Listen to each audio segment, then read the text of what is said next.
So you had and continue a very kind of diverse career in pharmacy.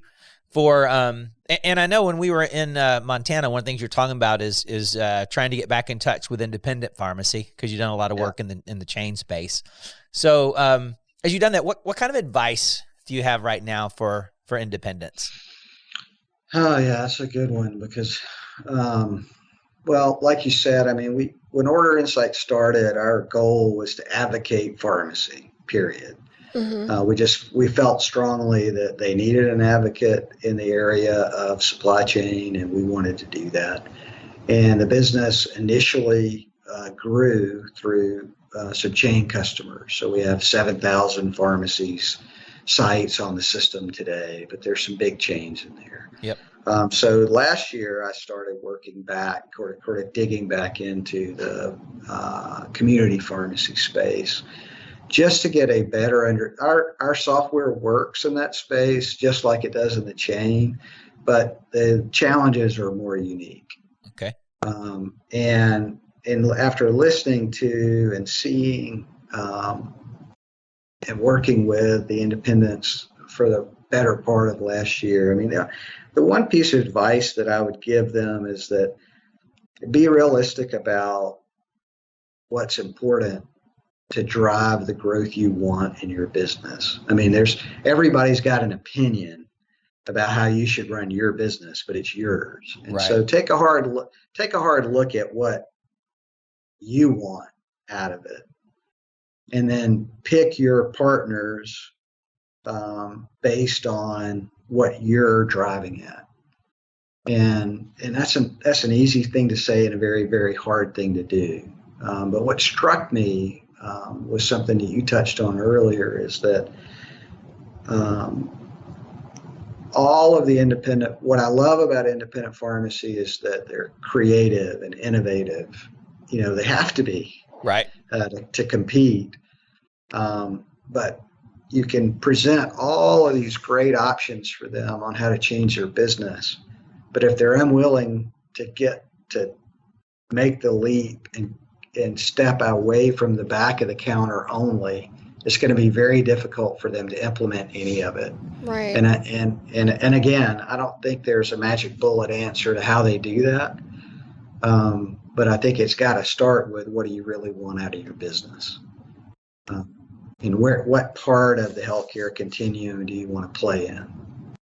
I saw an article the other day where there's an interesting trend that some of these bigger, the Walgreens and CVS, are leaving some of these smaller towns that they had moved in when they were just expand. And independent pharmacy is moving, or community pharmacy is moving back into those towns where they had been, where it just wasn't big enough for a Walgreens and an independent.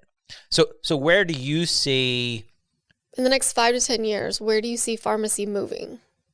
Well, let's take a look at what's been happening. So there's 60 some odd thousand pharmacies in the U.S., and they're generally broken down 20,000 in the top four, 20,000 in the mid-range, so the grocery store chains, and then 20,000 independents. And that number hasn't changed a lot. The total number of pharmacies hasn't changed a lot in any of those buckets. But what has changed in the independent pharmacy space is there's been a decline in the number of owners. So what that's telling us is that independent pharmacies, the other kind of critical factor is the average age of an independent pharmacist is near retirement. So it's in the 60s or late 50s to early 60s. So you take all that in, and what's happening is these retiring pharmacists sell their independent stores. Are trying to sell it to other independents. Yep.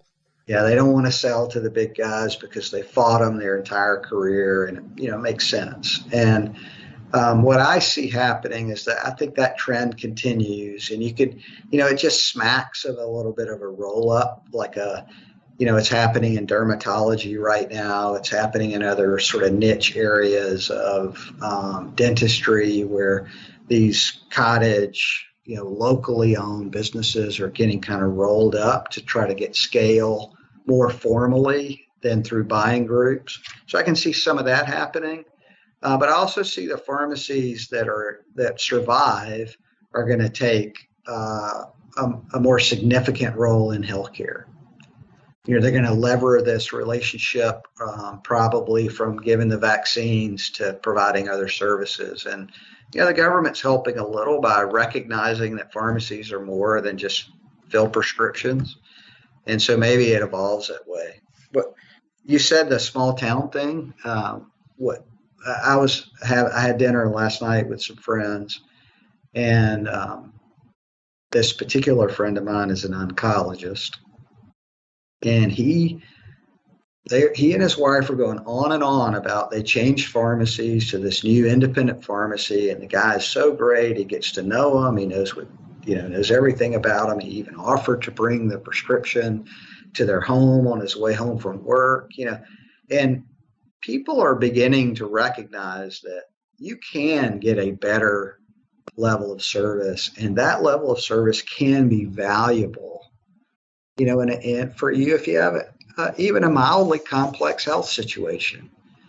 So to the extent that independents can continue to, beat that drum, hey, we're here for you, patient. We're not just here for, to sell you some cosmetics or, a loaf of bread or a gallon of milk. I mean, we're actually want to get to know you and help you get healthier. I think that's going to play out. I really do.